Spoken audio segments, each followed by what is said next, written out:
cows are escaping. You can see Andy is just here trying to herd them back in.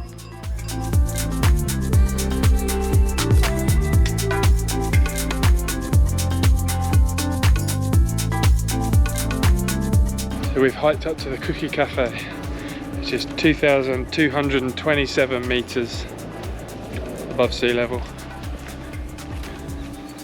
How was that? Pretty good. Oh, that'd be a powerful snowball. Yeah, ice ball. Yeah. We made it. We made it! So we've made it to the top, and now we're not that fixed. We didn't run all the way up. We just jogged when we got chance. We didn't. When we got chance. Okay, on the rare occasion we jogged, we mostly walked and huffed and puffed and died a little bit. But now, But we've made it. but now it's downhill. So we're going to see, and the weather is actually coming in over there. It's meant to be a storm in about an hour and a half. So we're going to go for it. Downhill, see if his old knees can keep up.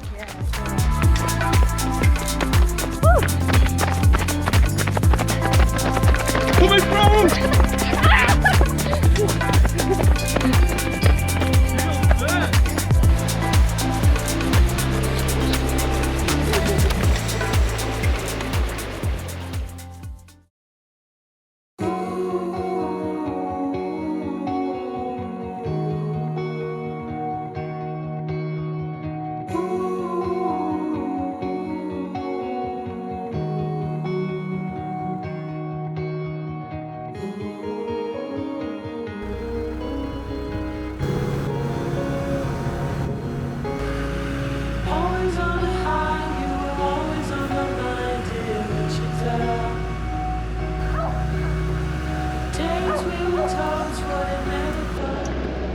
Our trip is nearly coming to an end, which we're really sad about because it's just been so epic. We are currently just driving out of Shanghai, is that right? Yeah. And we're heading up further into the mountains as we've had a camping spot recommended to us around a lake. So we've just gone to the shop, got some supplies, and we're heading up there now with Andy and MH who are following behind. So we'll show you what it's like when we get up there. Watching all the lovers fall into the night. All the roots in the heart. Makes me feel a little bit nervous when it's that steep and it's just off the edge there. It's cool though.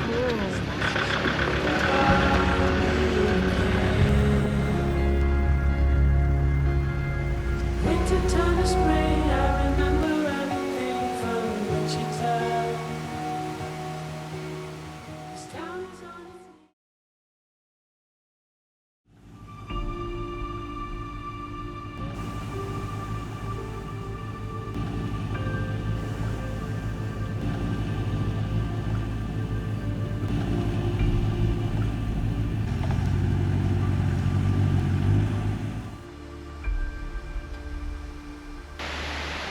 So we just come down to fill up our water tanks, and I think it got a bit more sketchy than Andy was expecting.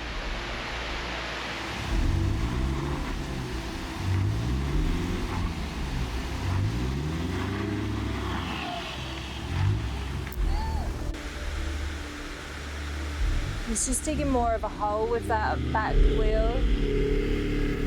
Oh my god, oh my god, oh my god, oh my god.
so we're just using the winch now.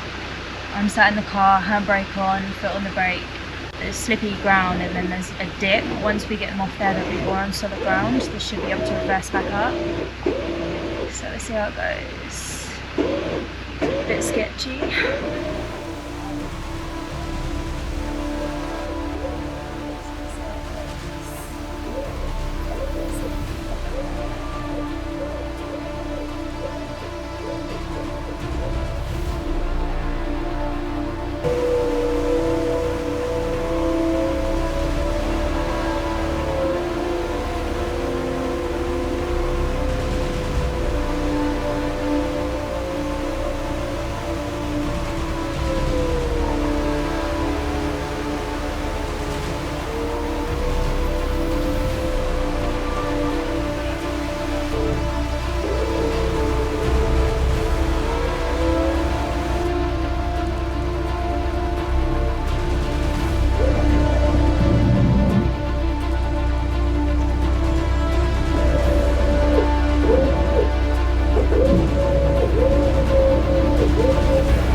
Whoa, stop.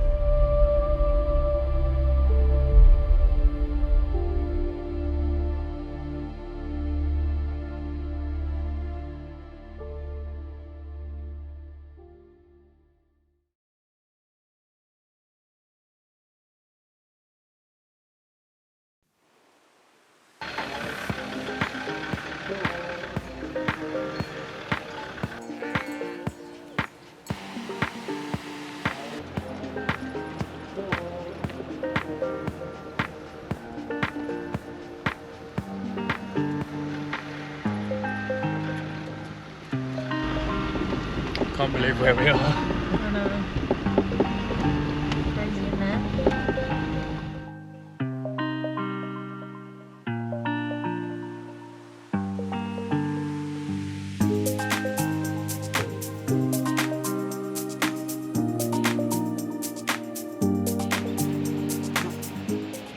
Like that bit just back there, Yeah. worse than this obviously, Yeah. wasn't it? So now I wasn't looking right very much, were you? But we'll go back now, back round this bend, and then the sun should set over that. What's that mountain called, Harry? That one? One of those anyway. It's going to set over there, isn't it? Yeah, that's the Chavanet. Yeah. That's the Swiss wall over there. You So Le got- Crozet, where we normally look up at this mountain, is over there. And we always look up it and think, wow, I wonder how we would ever get up there. But we're here. You can't actually see it from this side. Like, we're just below the snow line in summer. Just round that corner anyway, aren't we? Mental. So we'll go around now, get set up, get some food going, get a little fire going. It don't get much better than this. No. Slow down, slow down.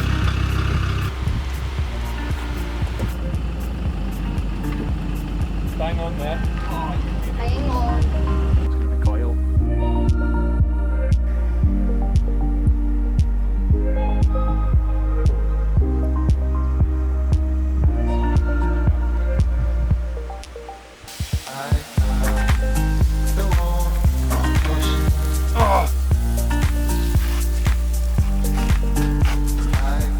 No, don't burn. Damn.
basically I saw like a turn off, and the start of it looked like a double track road, like the width of a vehicle.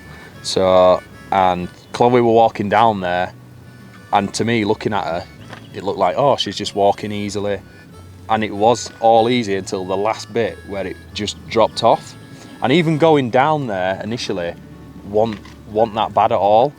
But then coming back up, I went to reverse and it started to slide towards the drop off of where the river's flowing downhill. It was a good 3 foot drop, I reckon. Obviously I should have walked the track first and seen that last bit. And then we should have probably just done a controlled winch straight away. So then at first I tried to rock it, because I were almost over the brow, and I reckon at that point if it would have gone over first or second time, I probably would have got onto the same line that I came down on. I would have been all right. Bonjour. But I didn't, and then so I were off camber all the way up, leaning into the driver's side. And there was quite a lot of weight. And it's been a learning curve for us, because just recently we've just changed the whole vehicle around. Up until now we were very light scales. We just we slept in the back of the Land Rover and had a couple of boxes, so it were pretty much as light as you can get. And then now we've added like an internal kitchen that's all wood, and a sleeping platform, and then we've got a pop-top roof and solar panels. So I've gone from going light scales to being almost maxed out, and I learned very quickly that there's some new limits to take in mind next time. Yeah, it's a totally different vehicle now.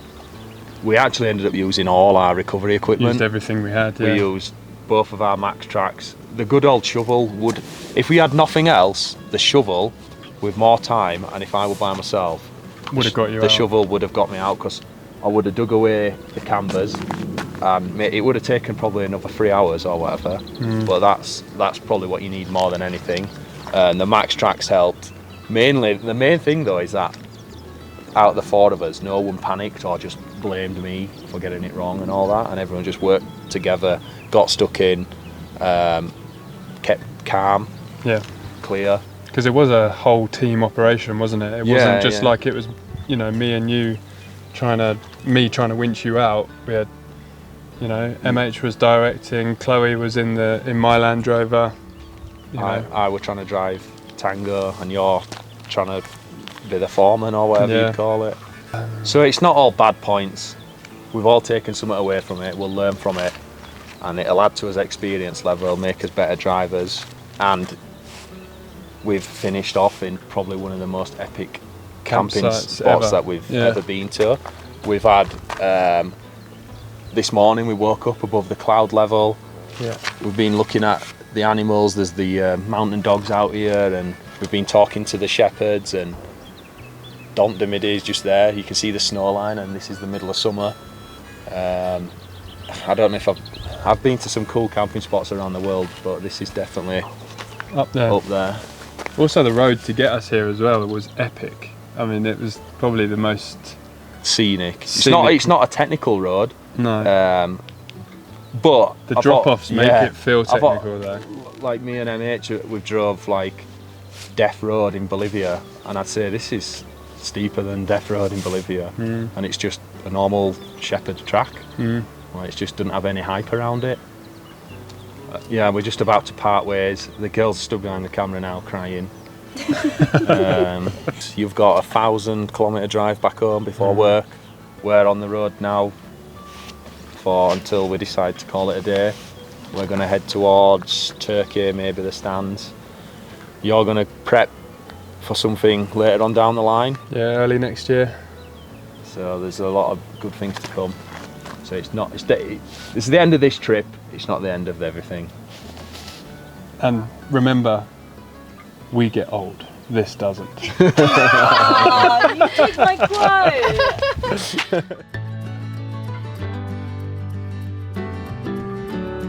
Make sure you subscribe and give this video a like, as it really supports our channel. We'll see you on the next one. Thanks guys.